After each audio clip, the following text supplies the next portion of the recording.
Hello and welcome to round 25's edition of the National League Rugby Preview Show, powered by Talking Rugby Union.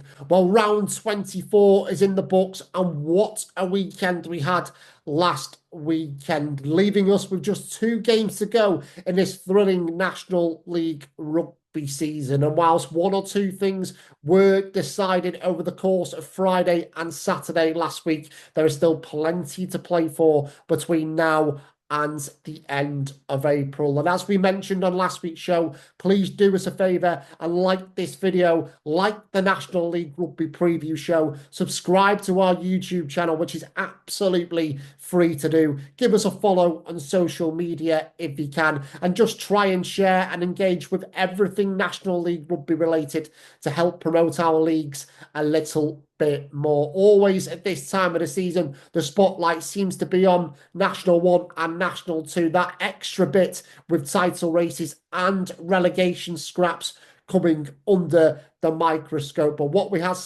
have seen throughout the course of this campaign is some excellent support from followers and newcomers to National 1 and National 2, whether that's been people who regularly watch the National League Rugby Preview Show, those who interact with us on social media, or more importantly, if you are one of those people who heads down to your local National League Rugby club every single weekend.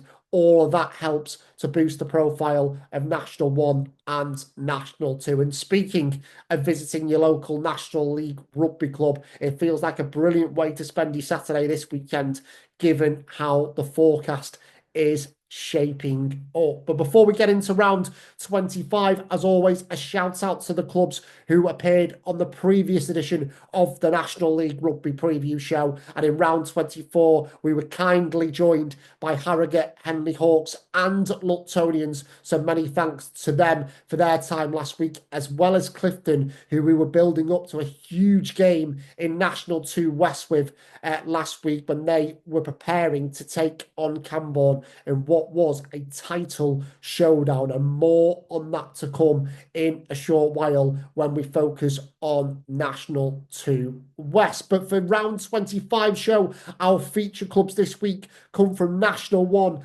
and National 2. In National 2 North, we are with Yorkshire side Wharfedale, who once again are targeting a top 4 finish, but they are a club that are also looking to take strides off the pitch by changing the way they operate and promote themselves in their local community, as well as the wider rugby population. So a bit of a different angle this week in National 2 North, and more of that to come with Wharfedale a little bit later on. And on a similar note, Plymouth Albion are looking to the future in National 1, with the historic club building in an exciting way down in Devon after another very, very strong season this time around in National 1. And we'll be hearing from head coach Ryan Lamb, as well as media, marketing and community manager Paul Nicholson a little bit later on about the plans that Plymouth are pulling together for what looks like a very exciting future for the club indeed. And just to add to that, we did crown 2 champions in round 24 in National 1 and National 2, with Leeds Tykes clinching the National 2 North title last Saturday, whilst Richmond were confirmed as winners of National 1, and they will be heading to the expanded championship, the new look Tier 2, for next season. So many congratulations to both Leeds Tykes and Richmond. And seeing as we're talking and focusing on the Richmond, let's start with them as we begin our lowdown on National 1. So there is only one place to start, and that is at the top of National 1, where Richmond were crowned champions in round 24. Rob Powell's side will be returning to the championship after 2 seasons at this level, following their 47-24 bonus point victory over Rams on Friday night. It meant that nearest challengers Rotherham Titans had to follow suit and secure a bonus point win of their own away at fourth place Blackheath. But despite a wonderful season for Harvey Bullion's side, after promotion from National 2 North last year, they couldn't stretch this title race out to round 25 as they fell to a 31-24 defeat. So the title is heading to the Richmond Athletic Ground. And after such an impressive campaign for Richmond, we reflected on a championship winning season with head coach Rob Powell. Rob, thanks very much for joining this week, and many congratulations to yourself and Richmond on gaining promotion at the weekend. Thanks, Chris. Yeah, exciting time. So thank you very much. No problem at all, Rob. And obviously we'll get on to kind of clinching promotion and winning promotion back to the championship, Rob. But how have kind of the last few days been for you and the team, really, since kind of the full-time whistle on Friday night against Rams? Yeah, a bit of a bizarre one, really. I've never really experienced something like that. So obviously we did a good job on Friday, but the sort of job hadn't been completed. We were still waiting for things on Saturday. So we'd sort of celebrated our win as we normally would do as a team. By Saturday, we were still dispersed different places and waiting, and then got the news that Rotherham hadn't managed to get a point at Blackheath. So the lads sort of got together and tried to celebrate, but I was actually with family elsewhere, so I missed out on the weekend celebrations. They managed to have a good time on Saturday that I think sort of ran into Sunday a little bit, and other teams in the shipping ones, which is a bit of a rugby pub. So I think they had a good time, but we'll have to make up for it at the end of the season now, because obviously from a personal point of view, I missed out a bit. I'm sure the next 3 weeks or maybe into May, Rob, you'll be able to celebrate, and deservedly so, because you guys have had a fantastic campaign in National One. Of course, the 13 match unbeaten run that you stitched together in the first half of the season seemed to give you a real platform for this tilt to the title. And I know we spoke when we were at Rams just before Christmas for the live stream game, and you talked about kind of the squad cohesion and everyone pulling together. And I guess we've absolutely seen that in the second half of the season as well. Yeah, I think they've just got better and better, and as you know, we're a very young squad. The average age is still sort of 24 in the teams that we put out. There isn't a huge amount of players in that team that have got championship or premiership experience. There's some guys that have been here a while, like a Toby Cecil. He's seen promotion with Richmond before, but he's the only one that's been here long enough to remember the previous promotion. So actually, it's quite a young and an exciting group. And when they came together, I could sense that they were going to be strong and tight and tight knit. But they've just got stronger and stronger and tighter as it's gone on. And whenever there's been adversity and something tough's happened, they've just managed to stick it out and stick together. And there's been some bumps along the way. It's not been easy. We've had a really significant amount of injuries, and I guess we've been lucky that, well, not lucky. We've been fortunate that when we put players in, they managed to reach the level that the other guys did. So that's been the strength in depth, really, of our group this year, that we've had a lot of quality players that have all added lots of good stuff. It's refreshing, really, from my point of view, as a good reminder that that's what sport's about, and team sport is about people and players and digging in and being together. And I'm certainly not saying that other teams haven't achieved this type of thing with a group that on paper probably is not the highest players in the league by any means. We probably haven't got some of the star players that some of the other teams that we're competing against have, and certainly don't spend as much money. And it's refreshing for me that it's a good reminder that if you get the right group and the right people at the right time, and things go your way and you get a little bit of that sort of fortune as you're going along, then you've got a chance. I think when we were talking, from a board level, I guess I was talking about top three. I think that was a fair reflection of the fact we'd recruited, and there's some good teams in that league. But you want to be in that top five, top three, really, don't you? Like any team that's wanted to aspire to do something should be aiming up there. But internally, we were talking about trying to win it. So with the lads, we were talking about trying to win it, and that's not from an arrogant point of view. It was like, I think that we've got a group here that can achieve this if we get our ducks in a row and actually have a crack every week. So that sort of gathered momentum when we could see that we probably had got a group that were willing to do it, and we just went with them really. And from my point of view, I think it's a good story actually and a reminder to everyone about like to try and do things the right way and with some integrity, and try and do our own thing. And I think we've achieved that this year, which is good. I think, yeah, we've had a funny time, haven't we? We were in the champ for a period of time, and the COVID bit really sort of damaged us as a club in a certain sense, because we build our stuff on what we've done this year, which is getting a group of guys together, and I guess it got tough in that period because we couldn't really do the sort of whole interaction and engaging with each other in that period, and maybe lost a little bit of that identity of what we're really about. And that's no criticism to anyone. That's just where we landed up, and it was tough. And I think the model we've got is something that can be sustainable at Tier 2 Championship, whatever you want to call it. And the fact that when we first got promoted, 2016, we were the only non-full-time club. It's a bit different now because there's only 3 or 4 that are actually fully full-time.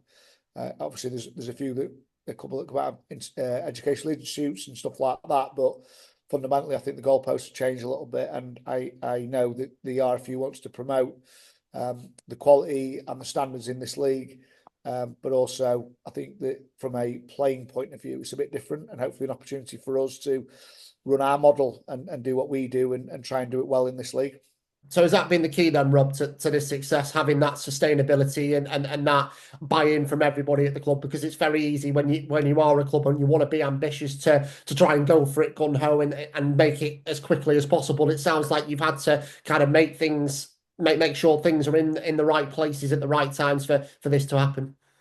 Yeah, I think because of what happened late 90s with the club going bust very famously and being put as low as the RFU could possibly put them, that does impact how we run our business, and we're never going to be unsustainable. So that at times might mean that we can't spend the money that we'd like to on certain things, and we can't do things that we'd probably like to do. So we've got to do it differently, and we've got to get the buy-in of people, players and staff and everyone really to understand our model, because that's how we're going to do it. And it doesn't mean that we don't want to spend appropriately, but at the same time we're going to do it whilst at the backdrop of not losing money, because that's not sustainable for anyone, and it's not good for sport, and it's not good for rugby. I've been here for 12 seasons now, and I understand the model and what we do, and it's going to be done like this, and we need to be better at doing this. So if we're going to have more success, it's going to be through the model that we're trying to achieve, not through doing something that's going to lose money and potentially go pop. Absolutely, Robert. And just a couple more from myself. Of course, you said that the lads have been having a smile on their face, enjoying the rugby this season, and I'm sure they'll absolutely do that across the final 2 games with a trip to Rotherham this weekend. And finally, you can celebrate at home against Blackheath, whilst also obviously wanting to get the job done and finish in style. But our talks already now ongoing. Now promotion has been confirmed of how you guys can build and sustain this kind of the levels that you've hit this year in level 2 and Tier 2 in the Championship for next season. Yeah, I think this week's a funny one because, like you said before, it's not the end of the season. We've got 2 more games, and we've won in a funny way. We're certainly going to go to Rotherham, preparing as well as we can to try and win that game. And the same with Blackheath, because it's appropriate to do that. We've got a lot of respect for those clubs. They're both going to be really difficult games. So if we take it, if anything other than the way it should be, then we'll struggle, and we won't want to do that. So there's that going on. But I suppose my job now is to make sure that we get in place for next year and assemble the right sort of group of players around the ones that we've got, and get the right staffing structure and working on all those stuff. So now we know what we're doing, and we know what sort of more likely our budgets will be for next year based on Championship money and stuff. It allows us to plan a bit better, because obviously there is a little bit of the not knowing when you haven't quite won the league. I think everyone's just really proud of the team and the way they've gone about the business, and the messages coming in about people have loved how the team have played, and it's great to see them doing well. And it's never really about the level here. It's just about people playing the right style of rugby and enjoying it, and being having a good environment, a good experience. And We know that we know that when that's happening and people are enjoying it, we can play good rugby. And I think that we've got an opportunity for next year to compete at that level. I don't see it as it's going to, I'm not daunted by it, although it's a huge step up. I think everyone's got to be excited about it. So many thanks to Rob for joining us on the show this week, and congratulations again to Rob and everybody affiliated with Richmond on promotion back to what will be the expanded championship for next season. And as Rob said, a lot of hard work has gone on both on and off the pitch, which has led to the success for Richmond, and the club are very excited about heading back to Tier 2 next term. So confirmation then that Richmond are the champions with over 100 points to their name. They've lost just twice all season, and an unbeaten run of 8 games since the end of January has guided them over the line. Rotherham's loss to Blackheath last Saturday means Roslin Park now occupy the silver medal spot, as they made it 7 wins on the spin in round 24 with a 45-24 victory over 11th placed Sedgley Park. 11 straight wins now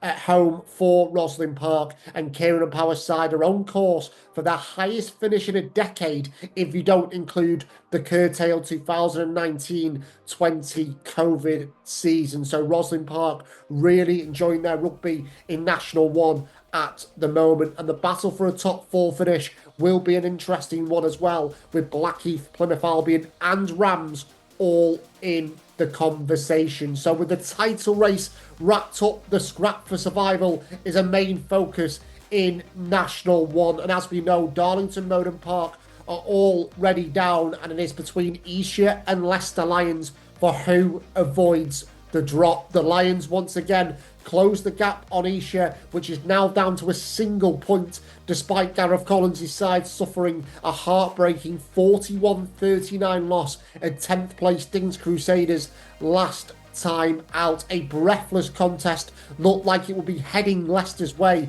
when Jamal Hamilton went over 4 minutes from time, but Max Rivers' try snatched it for Dings, meaning the Lions had to settle for 2 points rather than 5. But nevertheless, the Lions did edge closer to Esher, who fell to a 59-19 defeat at home to Birmingham Moseley. Peter Winterbottom's side have been hit by a huge number of injuries this season, but they weren't able to record any league points last time out, and a 7th straight defeat leaves them still scrapping away for their National 1 safety. And next up for Esher is a visit to 5th placed Plymouth Albion on Saturday. And whilst Esher will still very much be a focus, given they are embroiled in this relegation scrap on this week's National League Rugby preview show, we also wanted to shine a light on Plymouth Albion, who are one of our feature clubs in round 25's episode. Now, Ryan Lamb's side have been pretty much a constant in the upper echelons of National 1 this term,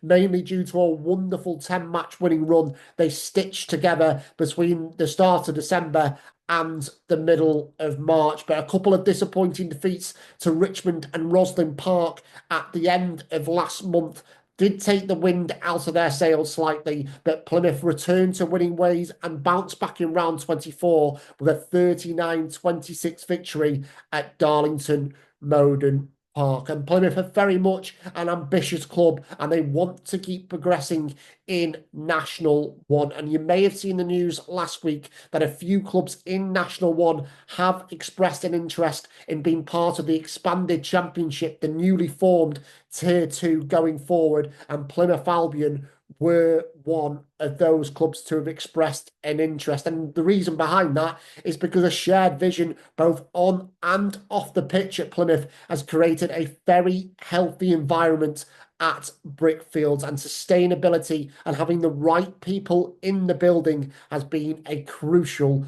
part in that. So ahead of their final home game of the campaign against Esher, and looking ahead to the future for Plymouth Albion, we caught up with head coach Ryan Lamb, as well as the club's media, marketing and community manager, Paul Nicholson. A little bit of a difficult start to the year. We had a lot of a lot of lads come in at the start of the summer, and maybe took a while to integrate them and kind of get our principles that we wanted to get on the field. And but I mean, we got a lot of talented young boys, young lads, and they do. Some of them's not really played a lot of national rugby or men's rugby, so it's kind of baptism of fire a little bit. And then I think they've grown into the season really, really well, and we've gelled. And yeah, we found a bit of form just after Christmas, and then obviously puts us in a bit of better stead. But we want to really finish the season well. Yeah, you mentioned that run of form. I think you're probably doing it a bit of disservice there, Ryan, because you guys managed to string together a fantastic winning run of 10 matches. And I know kind of the end of March didn't go the way you wanted to against Richmond and Roslyn Park, but that winning run that you've had, Ryan, that must give you so much confidence as a coaching group that, yes, you know, you've got a young squad. You said some of them have taken some time to be integrated into National One, but for you guys to put in that kind of winning streak must be a massive plus point going into next season. Yeah, it's huge. I think it's going to set us in really good stead going forward. But I mean, we kind of see it. This is what was the frustrating thing about it. We saw a lot of it in training. We know we got a lot of really good players, and they produced a lot of good things in training. And it was more about gelling them. I think our average age in our backline this year has been 21. I think 21, 22, and that gets pushed up a little bit with Jack Alton, our captain, who's 28, and Tom, who's about 26, 27. So I mean, they're still really good ages. So we're, as a squad profile, we're in a really good place, and it was really nice to them actually get that, their talent and what they can do on the field in that block. And we got really good foundations at the club at the moment. We've built slowly over the last 3 seasons. We didn't want to run before we could walk. We had a lot of, maybe when I first came in, it was a bit of an older profile of the team. A few of those guys kind of moved on a little bit now, and we've kind of mixed that with youth and a bit of experience. So we got some good energy. But yes, it's fantastic. The foundations are there. We definitely know we can build from it. So yeah, it's we're in a really good place, and we just want to make sure we finish the season well and take that momentum into next season. Yeah, and you mentioned being in a really good place, Ryan, and I guess that came into your thinking, or might have been one of the first thoughts in your mind when you decided to extend your contract at Plymouth Albion. I know it was announced in February that's in a 2-year extension taking you to 2027, and I guess that on the field stuff as well as the behind the scenes stuff as well, and everyone kind of having a clear vision came into your thinking as well. Yeah, I mean that's the reason why it kind of come down. We moved down to Cornwall as a family, and with the job at Plymouth come up, and we kind of had a little look at it, and it's a fantastic club. It's unbelievable. As I said, they've got everything there to be a big club.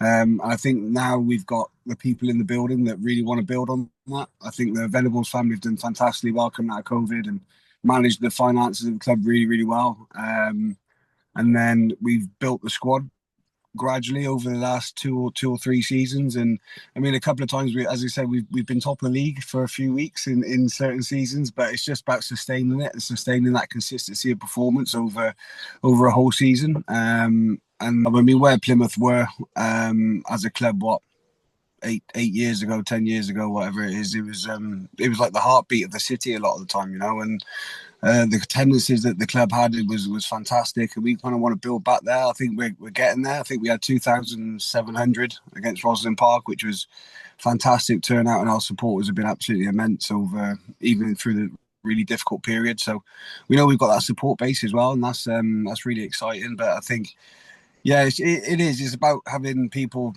in the club that want to do well for the club, and bring it on as much as we can. I think we've got that now.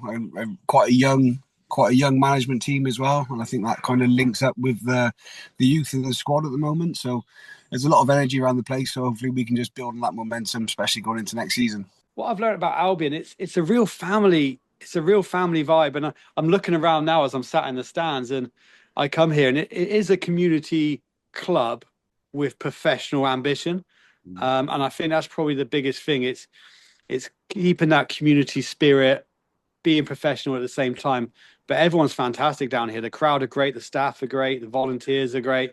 I would be doing them a disservice if I didn't, mention Nick and Kirsty who run all the corporate hospitality stuff. Max's mum and dad, Dave and Graham, who's involved, and Ellie, Charlotte. There's all these people that I've just seen today, and we've all got that one vision. And then you mix that with the incredible volunteers and the ground staff here as well. We all want what's best for the club, like, and that is it. No one's coming in with any hidden agendas. No one's coming in with their own personal gains. It is, let's make this club better. People obviously will be watching this, and a lot of people know Plymouth Albion are such a massive club. They have such a rich history, and they'll know kind of the troubled waters they were kind of in, almost a decade ago now, in terms of the club going into administration. But as I said at the top, it's continued to rebuild, become more sustainable, and because of that, ambition seems to be high both on and off the pitch at the moment. So what kind of things have the club done over the last couple of years, Paul? I know you only came in at the start of the season, to give it this sense of what we are really heading in a positive direction now. Yeah, I think it starts within. So for us guys in the club, it starts with us and going, right, if we're going to act, if we want to be a professional unit, we've got to act like it, inside and outside. So we've got a new commercial director in who's come from Plymouth Argyle Football Club. We've got myself who's come in from British basketball, and then you mix that with guys that have already been here with a love for rugby. We've just needed to act in a professional way. We need to show ourselves in a professional way, and that goes down to our commercial viability. That goes down to our social media, how we act on a game day, how we're perceived by the general public. Everything we had to do is be in that manner, and that then will echo across. And if we're doing that, the players are doing that, the coaching staff are doing that. We act where we want to be, not where we are. And in terms of kind of the club going forward, obviously the news last week around the expanded championship was, of course, of interest to National League Rugby. We know Richmond now will be heading there next season after winning the league at the weekend, but Plymouth were one of the clubs who kind of expressed an interest in joining, and I know they've already been assessed against the minimum operating standards. As simple as it sounds, Paul, and again, it probably links to a few of the answers you've already mentioned, it seems like such an attractive option for Plymouth to be part of that league. And again, it feels like right now the club have got everything in place, or they've certainly got the parts in place to make that happen over the next few years. Yeah, don't get me wrong. I think if someone turned around to me today and said, right, you're in the champ, ooh, like there's some scary things that we got to do, and there's a lot of changes that would have to be made. But regarding facilities, ambition, and everything else, yeah, let's go, let's do it. Like we're all super ambitious, and we all want to be there. And that's why we applied. We wouldn't have applied for any other reason. We've got an ambition. And if you're in sport, in any form of sport, and you don't want to win, then you're probably in the wrong place. So as a club, that's what we want. I think now, yeah, there's a clearer vision of what I think the details have to come out a little bit about what the funding is and all that type of stuff around it. But yeah, I mean, we just concentrate on ourselves. Genuinely, we didn't really think about too much of the bigger picture. We just thought we have to get it in-house. We've got to get it right. And if we build it well and build it slowly, and I think a lot of teams that maybe failed have probably chuck a lot of money out of something, and then if it doesn't kick off, then if that money pulls away, you're stuck with a big wage bill, and then you're back to square one a little bit. So I think we've got guys in the building that understand the project and understand where we want to build it to, and I think we can get there. But as I said, it's so much easier having that clarity to know that you can go up, and what it kind of means around that. But it's, again, I think we have to wait for the details to come out, specific details, and then we can kind of build towards that. But as I said, it's always been about just concentrating on what we can do and what we can control. It's the same on the field as well. What can you control? And I think we've taken that philosophy off the field as well, and it's served us well so far. But as I said, things can change rather quick in rugby, as everyone kind of knows. So we just got to make sure we can't come off it, and we've got to make sure we're keeping an eye on both sides of the business. I'm in the stands now. On the back of this stand is the Plymouth Argyle hub, where they're running a lot of academy stuff out of, and the women's team. Currently, I'm looking at a digger, which is creating a nice little 3G training pitch up there for us, which is fantastic. That would be great. So the whole community program can train up there. Our team can be up there. The women's team can be up there. So yeah, no, there's a lot going on around Brickfields, and there's a lot of room for more as well. You know, we're in a position where we're getting good numbers here. We're not quite filling up, we want to be filling up, and when we do fill up, there's certainly space for more, for the ground to get bigger. And we see a lot of people. We've got music festivals in the summer. We've got all sorts going on here. So the ambition and the space for growth is everywhere.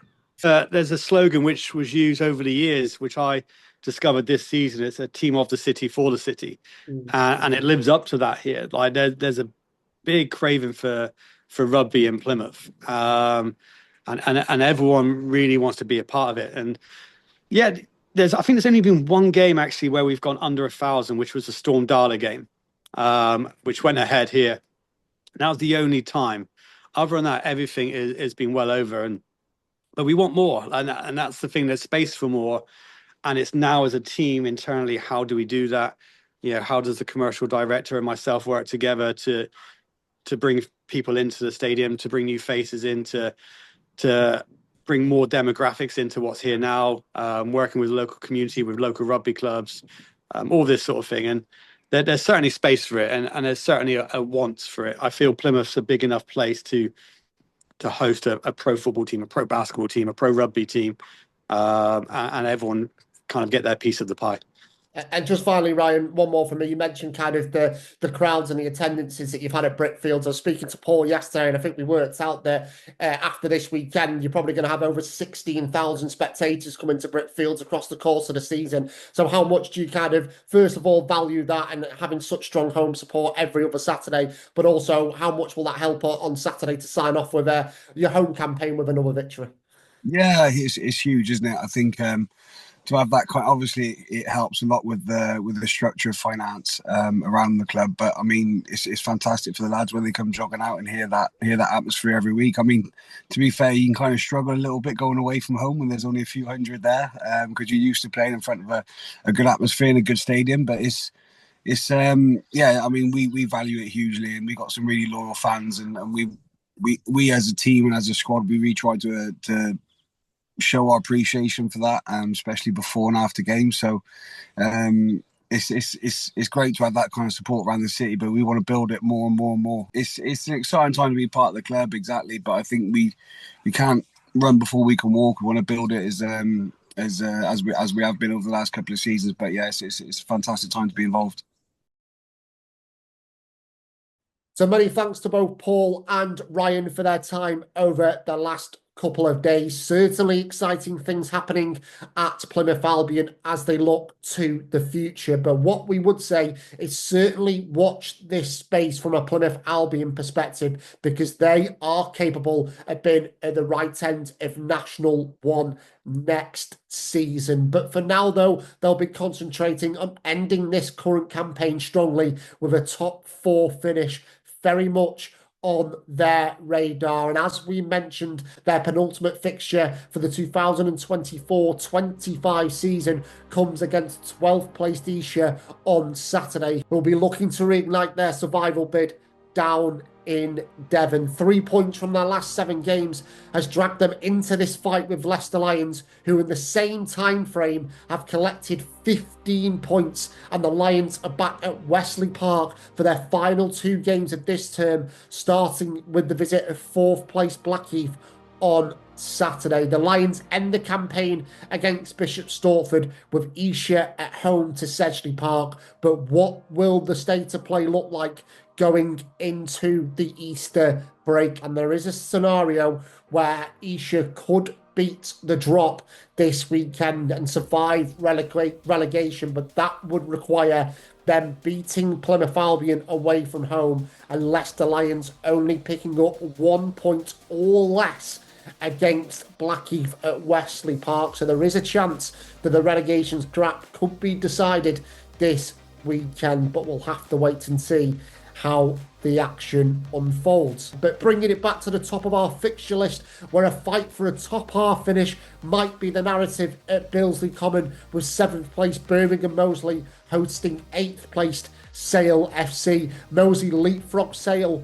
last week after Jonathan Keep's side fell to a 34-26 home loss to Bishop Stortford, who entertained Dean's Crusaders this weekend, and Stortford is still in the hunt for a top half finish themselves. Tom Coleman's side are on a 4-match winning run and are 4 points behind the aforementioned Moseley, while Stings Crusaders secured their status in National 1 last week after promotion from National 2 West last year. So congratulations to Steen Williams and Luke Arscott's side for that. Elsewhere, Roslyn Park can actually secure second place this weekend if they continue their fine winning streak away at 6th place Rams, and Rotherham lose at home to Richmond. But of course, both Rams and Rotherham will have something to say about that, particularly the Titans, who, having challenged Richmond for the title this term, will want to show what they are all about against the newly crowned champions at Clifton Lane, especially after 3 defeats from their last 4 games. So some interesting battles in the top 6 to get your teeth stuck into this weekend. And lastly, what an emotional and special day it is set to be at Park Lane on Saturday for Sedgley Park's Matt Riley, who is set to play his 457th and final game for the club against Darlington Moden Park. An absolute legend of Sedgley Park, and Matt has been a wonderful player and a wonderful person to have affiliated with National League Rugby. So congratulations to him on a brilliant playing career, and I'm sure Sedge, who booked their ticket for a 3rd successive season in National 1 last week, will be looking to give Matt the perfect send-off by securing a victory in round 25. We begin National 2 this week by focusing on National 2 East, where Tunbridge Julians took another step closer to a return to National 1. Seb Sherwood and Jordan Turner Hall's side came back from 27 down at 8th placed Henley Hawks to lead 24-20 at half-time, and the table toppers eventually surged to a 50-34 success at Dry Lees. Winger Curtis Barnes ending the season how he started it, with another hat-trick in this 8-try victory, and it means TJs now need 3 league points from their final 2 matches to be crowned champions. Now, the simple equation is that a win in round 25 this weekend would see them promoted regardless of what second place Dorking do this Saturday. And Dorking did manage to take the title race to the penultimate weekend of the season following their 43-17 win over Havant at the big field. Armand Rouge's side were 12-0 down after just 16 minutes last weekend, but 6 second half tries turned things around in their favour. And Dorking actually do host Tunbridge Julians on the final day of the season, but the title could well be over by then, because as you can see, TJ's at 8 points clear of Dorking, and a 22nd win of the campaign this weekend would seal the deal for the league leaders, meaning usual suspects Dorking and Barnes would finish in the top 3 for a 3rd successive campaign. Elsewhere, Old Albanians still harbour hopes of finishing in the top 4 following one of the games of the season in round 24. Ben Alexander's late hat-trick try at 6th place Westcombe Park sealed a 50-48 victory for James Osborne and Dan George's side. A proper seesaw contest, this one. 15 tries were scored, but it was OAs who were able to record an 8th straight win. Down at the bottom then, where both Worthing and Colchester had their relegations confirmed in round 24. Worthing lost 38-29 at 10th place Sevenoaks, despite being very much in the fight throughout this game, but they couldn't get the victory they needed to live to fight another day. And Chairman Barney Hall released a passionate statement on the club's Instagram account post-game about this young Worthing side and how they'll be looking to rebuild, reassess and come back stronger. But the Raiders will be dropping out of National League Rugby for the first time since 2008, and they will be doing so alongside Colchester, who lost 29-21 at home to Guernsey Raiders last Saturday. Mike Hayward's side are heading straight back down to the regional leagues, and injuries haven't helped their survival bid in the second half of this season. But added to that, crucial defeats to the likes of Worthing and Sevenoaks last month also left them with a bit too much to do. So Worthing and Colchester had their fate sealed last weekend, and that meant that Havant and Sevenoaks are both safe from the drop. In particular, Havant, who of course were promoted into National 2 East last season, and the head coach Will Knight actually told the club's channels after their round 24 defeat to Dorking that staying in National 2 was a bigger achievement than promotion last year, given the challenges Havant have faced certainly since Christmas. So congratulations to Havant on booking their place in level 4 for next season. But what about the fixtures for round 25 then? And all eyes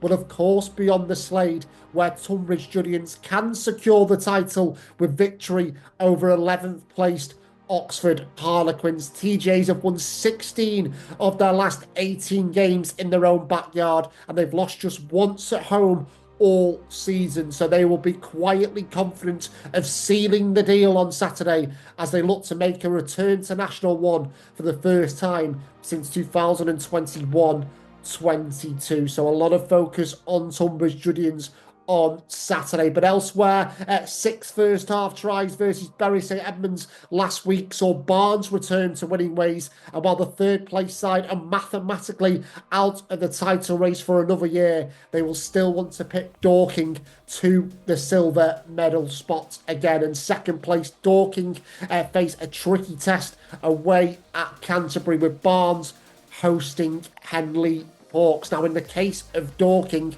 it won't be easy against Canterbury because the City men, who scored 10 tries in their 66-29 win at Oxford Harlequins last week, are on course for their highest finish in National 2 since they were relegated from National 1 in 2020. And Canterbury also beat Dorking 35-34 in the reverse fixture back in December. So could we be in for another entertaining one in Kent on Saturday? Let's hope so indeed. Meanwhile, Guernsey moved back into the top half of the table last week and will be looking to stay there between now and the end of April. Jordan Reynolds' side hosts Sevenoaks in round 25, while there will be less tension than there might have been at Hawks Lane on Saturday when Havant entertained Colchester. Of course, as we just mentioned, Havant's safety was confirmed in round 24, so the large crowd, which is once again expected down in Hampshire, will hopefully be enjoying a Saturday afternoon out. But whilst relegation was confirmed for Colchester last week, they will want to end this campaign on a high. And last but not least, the informed Old Albanian will be searching for a stunning 9th win on the spin when they take on 9th placed Bury St Edmunds on Saturday, while Worthing's final 2 matches of a difficult season do come at Roundston Lane. Worthing faced Guernsey on the final day of the season, but this weekend they take on Westcombe Park, aiming to put the disappointment of relegation to one side and give the Raiders faithful something to cheer about.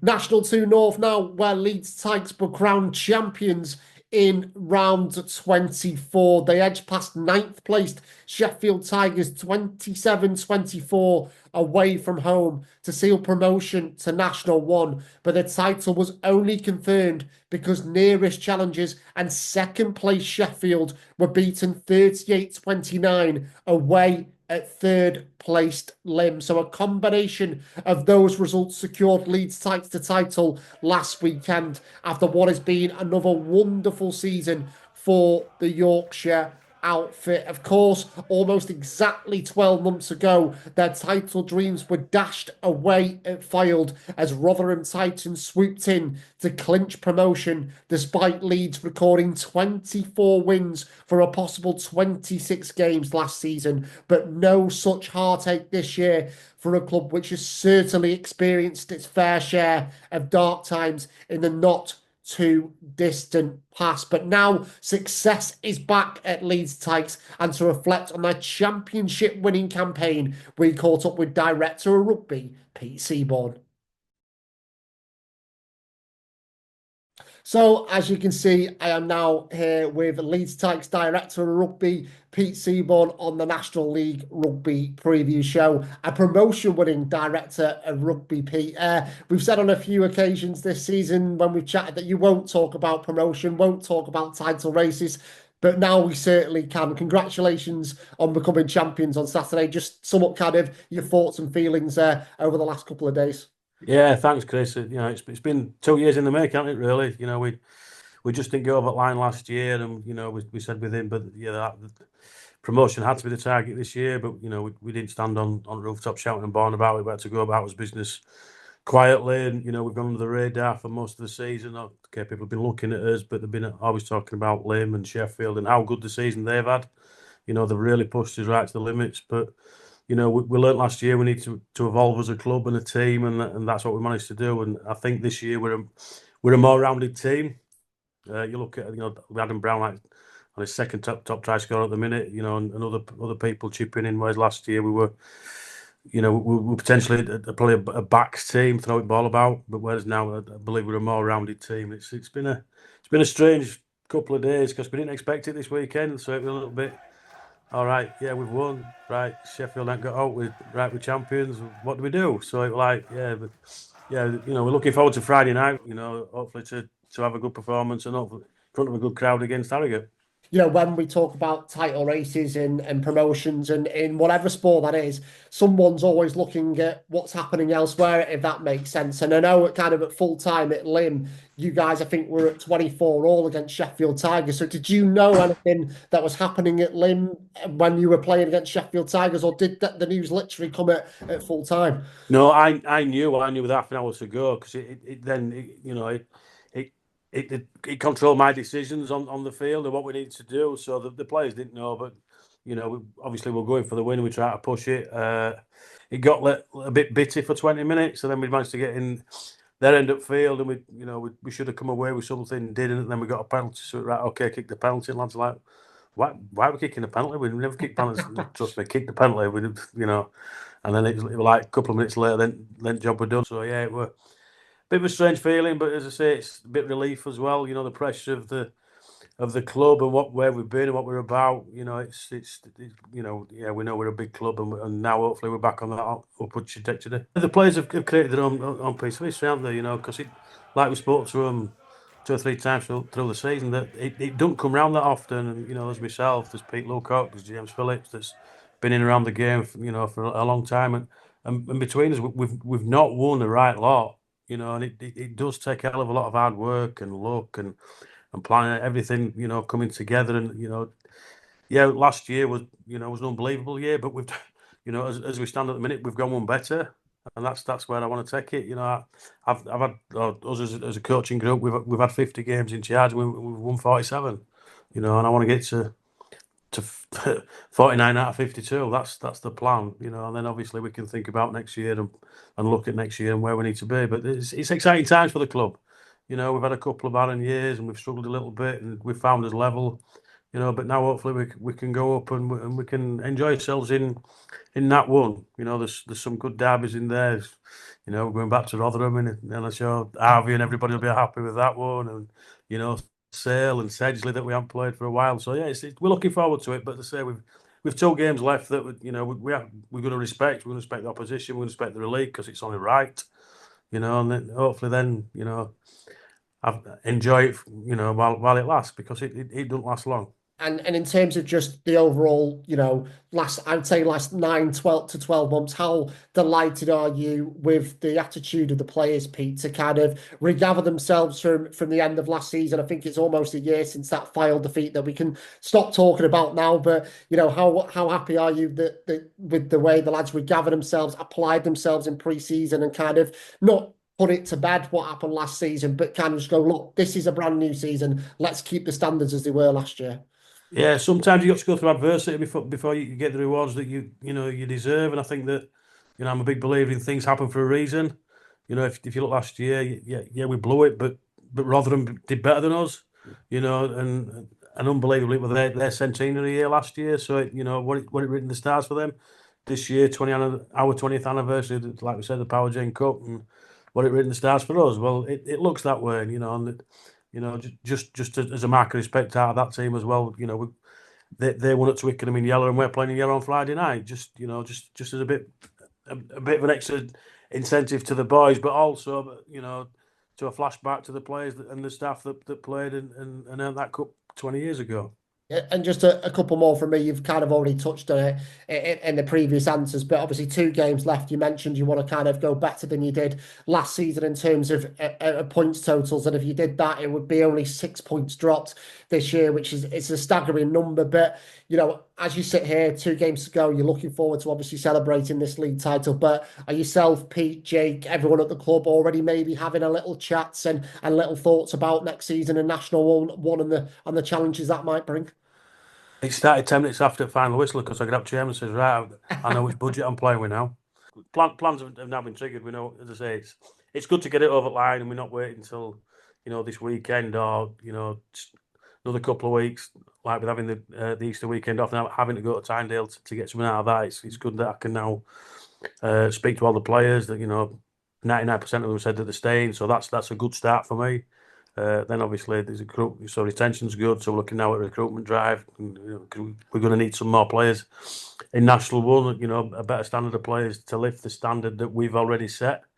Probably 60% of them, the players have already played in that one a couple of years ago, and we're lucky to keep them all together. And we come down, we found us level, and now we're going back up, and we're going to reap the rewards over the last 2 years, all the hard work that they've put in, and then we're going to move quickly on some players, but also the lads can enjoy it. But this is my busiest time now.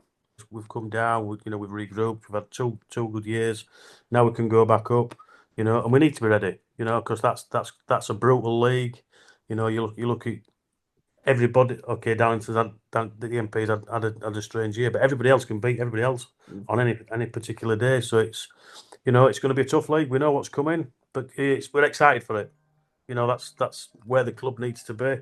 That's what we're looking to do, and then hopefully in time we can build, and probably talking about going somewhere else as well in time. But it's feet on the ground, develop the club, get everything right off the field. With the board, with the sponsors, with the exec club that we've got coming in, and everybody's behind the Leeds Tykes brand. And it's a good brand. It's a big brand within the city itself. Obviously, you've got Leeds Rhinos, playing well at the minute.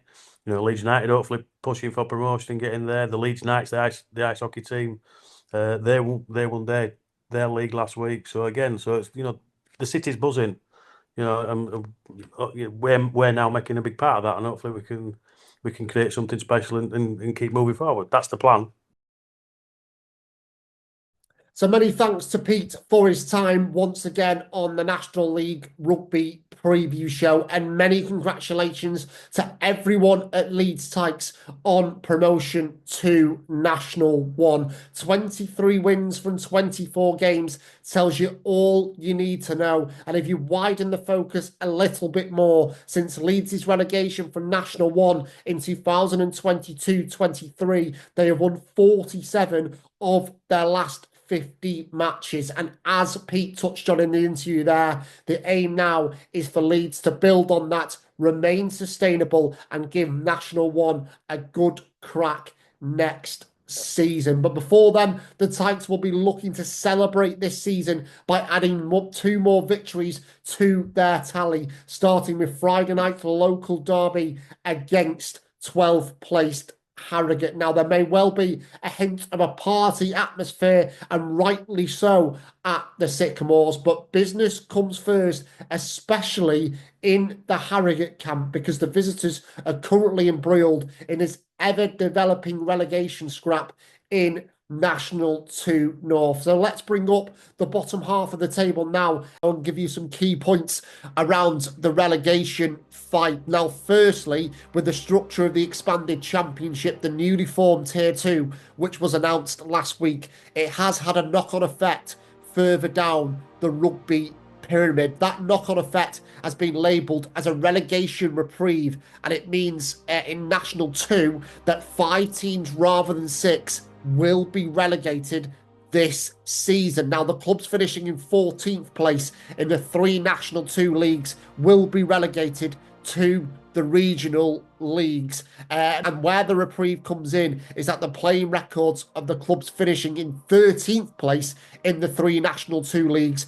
will be compared. The one club with the best playing record will remain in National 2, and the other 2 will be relegated to the regional leagues. Now, this has now been made simpler because of what occurred in round 24. So as you can see in National 2 North, Billingham currently occupied 13th place after their 22-12 loss to Fylde in round 24, and they sit on 46 points. But where it has been made simpler is the fact that in National 2 East and National 2 West, the bottom 2 sides were both relegated in round 24 because they can no longer catch the 12th place sides in their respective divisions, and also importantly, they can't catch Billingham's points total. So as you can see, 13th place Colchester sit on 33 points in National 2 East and have been relegated along with Worthing, whilst in National 2 West,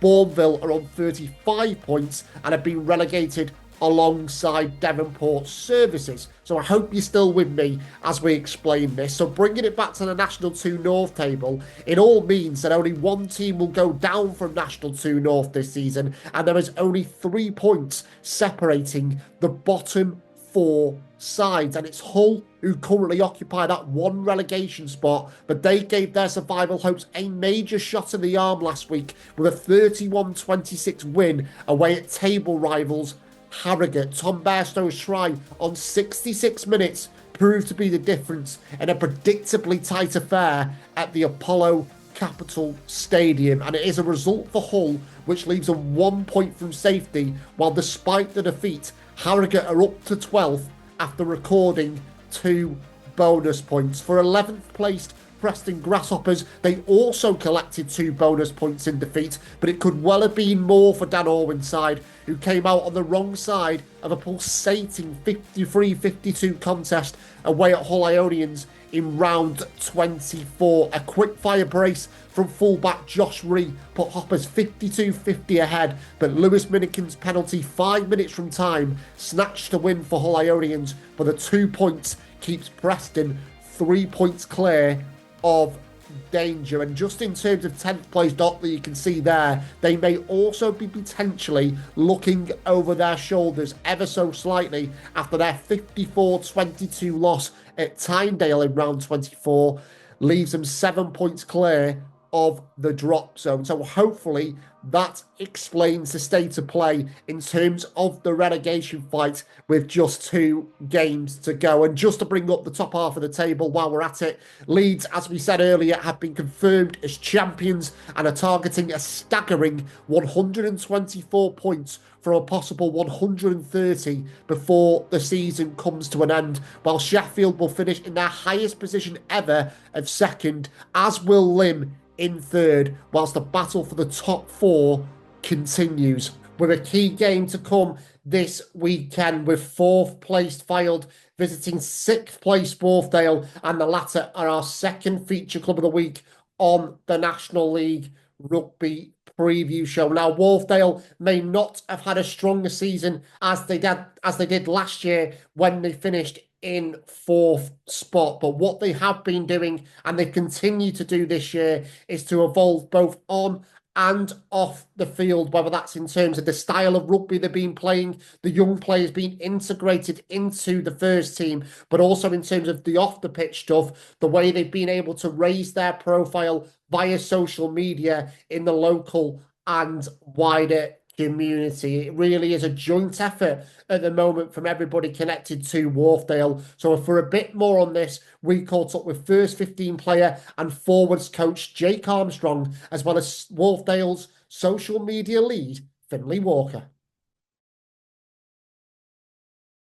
Yeah, brilliant to have you on, Jake. Great to also speak to you last season for a piece we did for the National League Rugby website. But just in terms of the here and now, Jake, in terms of this season, I can't believe we've only got kind of 2 games left in what has been another brilliant National League Rugby campaign. But from a Wharfedale perspective, how do you guys assess as a coaching group the season for the team? Look, we're happy enough. I think there's probably been some challenges along the way this season that have held us back a little bit.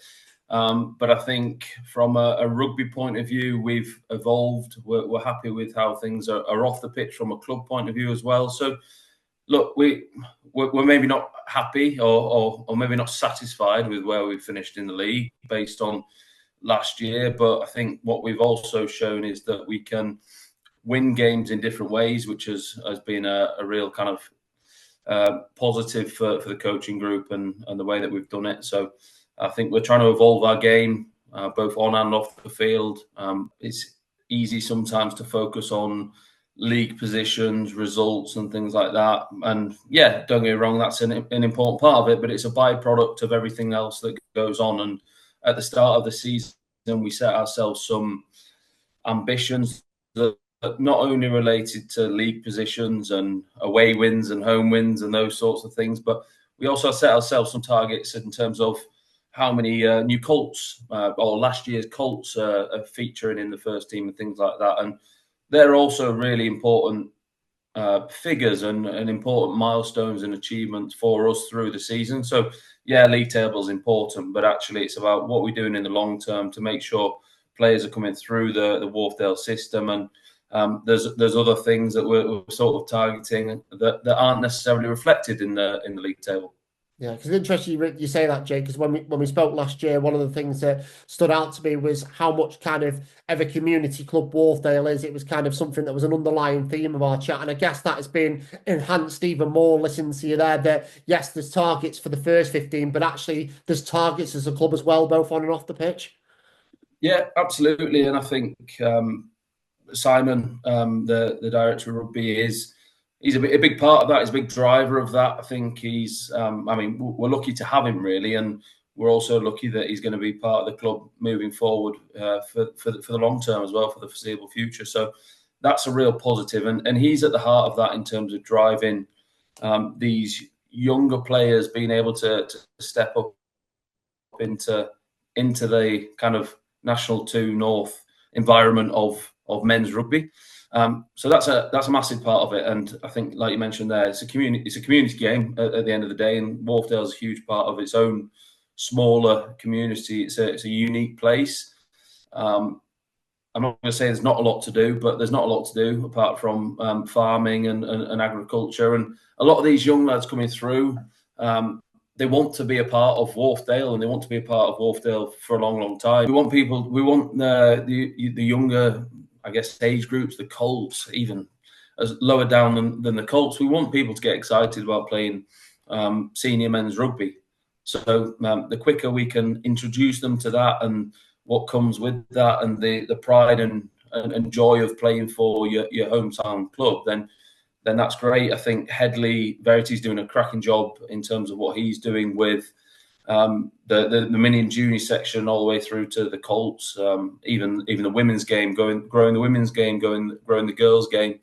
That's another massive part, and I think that's a club target, a wider club target that they've had for a very long time, and now that's coming to fruition. Recently, Chris, we've been training with the Colts on a Thursday evening, and what's exciting for me is I can already see loads and loads of potential, not only in individuals, but individuals to then move on and play first team rugby. And that's the kind of stuff that gets us excited, is seeing the hunger that they have to be a part of it. And that's what we want. And we could talk about kind of the term thriving rugby clubs, Jake, as much as you want in the rugby atmosphere. But listening to you there, it sounds like, Wharfedale have got these things in place to make that happen with the Colts, the women's section. And I guess from people looking outside for him, whether that's potential sponsors, new people coming down to the club on a Saturday to enjoy a day out, whatever that might be, having a thriving rugby club, seeing Colts train with the seniors on a Thursday night, that's all going to help the off the pitch stuff as well, I guess.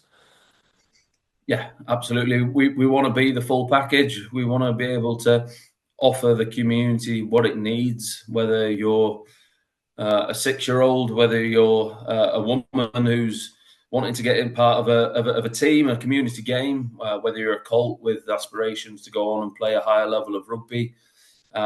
Whether you're a sponsor who wants to come and enjoy your Saturday afternoon watching a good quality brand of rugby, there's plenty to do and there's plenty to see, and we want to be the heart of that. Well, it's important because it gets the message out that we're here to such a broad audience, to also such a young audience.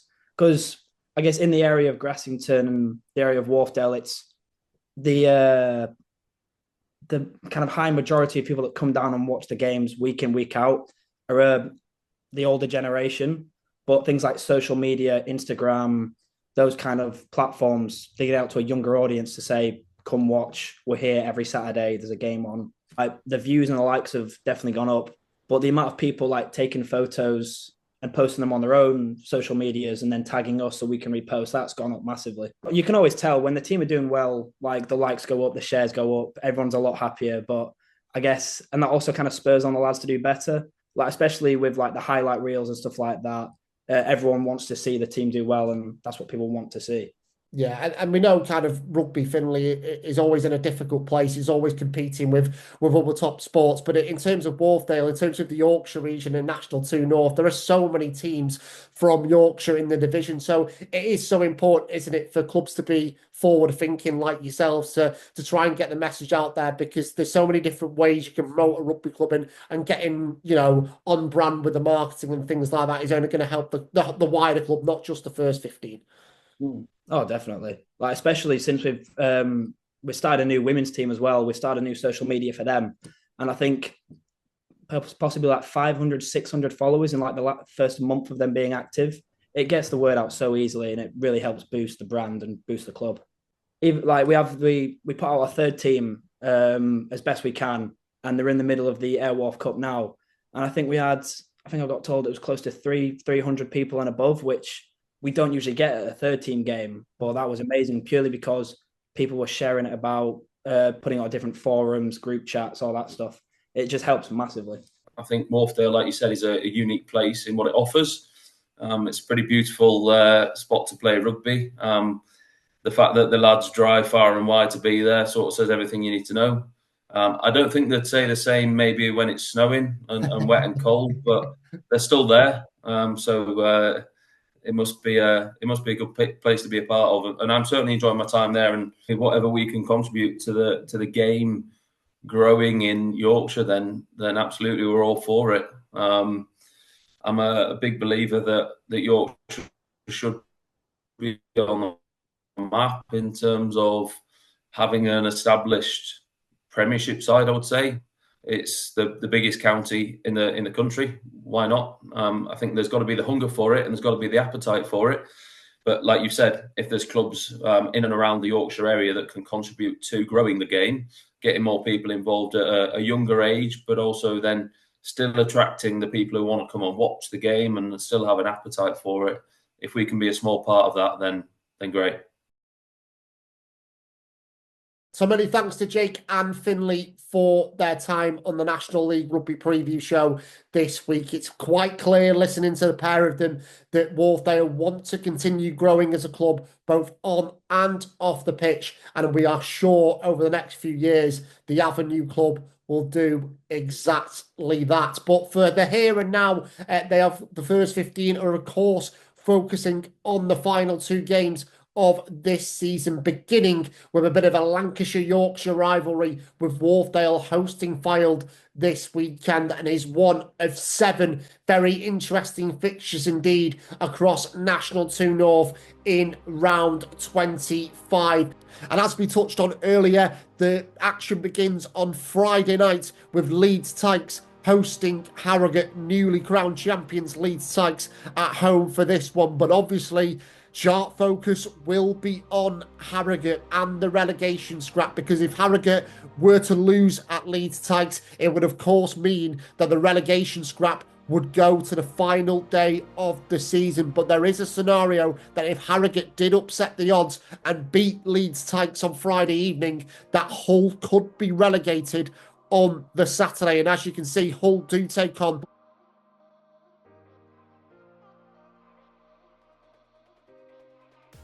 from that game to ensure that the relegation fight would go to the final day if Harrogate were to beat Leeds on Friday night. So there is a bit of trepidation and a bit of jeopardy around the relegation scrap going into round 25. So we'll have to see how that unfolds. But of course, that all hinges on what happens at the Sycamores on Friday evening. In terms of the rest of the teams involved in this relegation battle, 13th place Billingham have a huge game at home against Sheffield Tigers at Greenwood Road. The North East side have won the last 2 on their own patch, and my goodness me, how big would a third success in a row be for Dan Finney and Peter Evans' side? A massive afternoon for Billingham and a massive afternoon in Lancashire as well for Preston Grasshoppers, who host third placed Lim.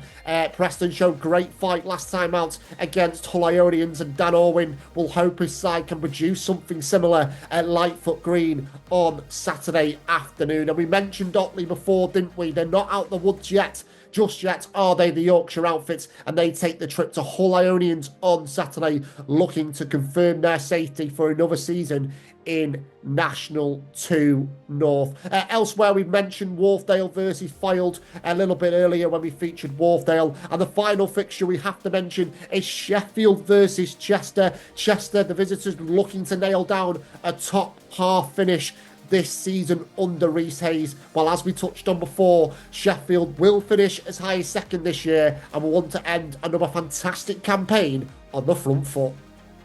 And last but not least, we head to National 2 West, where the biggest shift in the title race occurred in round 24, because Clifton are now in pole position for promotion to National 1 after an almighty 41-26 victory over title rivals Camborne at a packed out Station Road. Now, those who tuned in to last week's show will know we dubbed this as a possible title showdown between the top two, but it is now Clifton who lead the way, as a hat-trick from winger Zach Hamid helped the Lavender and Blacks to arguably one of their biggest results in their history. Camborne did pose a threat to Clifton's lead throughout the afternoon in Bristol, but the lead was never relinquished from the 15th minute on by Clifton, as they went on to secure a 7th straight win and leapfrog Camborne in the standings. So a seismic afternoon for the Bristol outfit, and as you can see, the result leaves Clifton 3 points clear of Camborne and 2 wins from their final 2 games of the season away at already relegated Bourneville, which we'll come on to shortly, as well as 11th placed Exeter University at home, will see Clifton promoted to National 1 for the first time in 28 years. Now, I'm sure someone at Clifton will be able to tell me if my research is wrong on that, but whatever the time scale is, it would still be a new slice of history for the Lavender and Blacks. But of course, Camborne will not be thinking this is a done deal just yet, but if the Cherry and Whites were to lose in round 25, it would open the door for Clifton to be crowned champions this weekend. But as we say, Camborne will be fighting tooth and nail to take this title race down to the final day. There is also some symmetry about Camborne's remaining fixtures too, as they also play 2 sides in the current bottom 4, with Camborne hosting Devonport Services this weekend before travelling to 12th place Macclesfield on the final day. But after what has been an absolutely brilliant season for Steve Larkins' side, will 2 defeats from their last 3 games prove to be a decisive phase of the season for them? Well, we've got 2 games left to find out if there will be another twist in the tale in terms of the title race, but there will not be any late drama in terms of the relegation situation, as both Devonport Services and Bourneville have their fate sealed in round 24. As we said last week, Devonport Services boss Ben Russell was almost resigned to relegation at the end of March, and it was confirmed last time out as his side lost 41-34 at home to Hornets. Another one of those games where Devonport Services stayed in the fight but came out on the wrong side of the result. But despite the fully amateur club's endeavour, they'll be heading back down to level 5, while Bourneville will also be dropping out of National League Rugby for the first time since 2020 after their 61-24 loss away at 4th placed Cinderford. And those results for Devonport and Bourneville meant that both Exeter University and Macclesfield had their safety confirmed despite both losing in round 24. Exeter lost 61-26 away at 7th place Luctonians, whilst Max showed the fight we have seen from them all season to earn 2 bonus points in their 45-42 defeat at home to Loughborough Students. And Macclesfield boss Matt Coleridge was proud as punch with his players, the backroom staff and the club as a whole following full time last Saturday, because they've overcome a lot of challenges posed by playing in National 2 West this season, and they've done incredibly well to stay in the 4th tier. So congratulations to Macclesfield on that achievement. And also in the bottom half, just to mention, 9th placed Hinckley defeated 10th placed Old Redcliffians 52-26 last time out for a 5th win in a row for Hinckley, and that victory was inspired by fly half Rory Vowles, who scored 22 points for the hosts. But it was also an historic day at Leicester Road for Rebecca Piddleston, Tracy Pettingale and Casey Allen, as they became the first all-female officiating team to take charge of a National League Rugby game, which was fantastic to see. So congratulations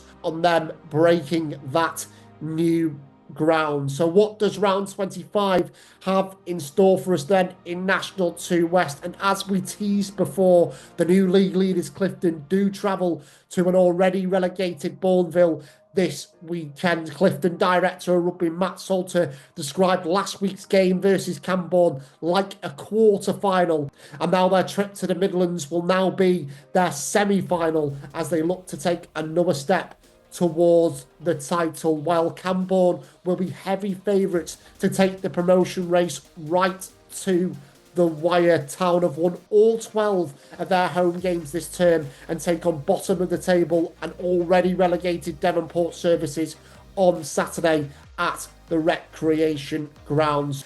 Meanwhile, across the rest of the division, the race to finish in 3rd and 4th spots is worth keeping an eye on, with 9 points separating 3rd and 9th in the table. And those two sides meet this weekend, with Taunton, who are currently occupying the bronze medal spot, looking to bounce back from their 29-27 loss to Redruth in round 24 when they host an in-form and 9th placed Hinckley, while 4th placed Cinderford, who played their final home game on grass at Dockham Road last weekend before the installation of a new 4G pitch this summer, they are on the road on Saturday at Exeter University. 5th place Loughborough Students, who are also building up to a Bucks Super Rugby final next Wednesday, are level on points with Cinderford, and they'll be aiming to add to their run of 5 wins from their last 6 matches when they take on Redruth in round 25. 6th place Hornets entertain Macclesfield at the Nest,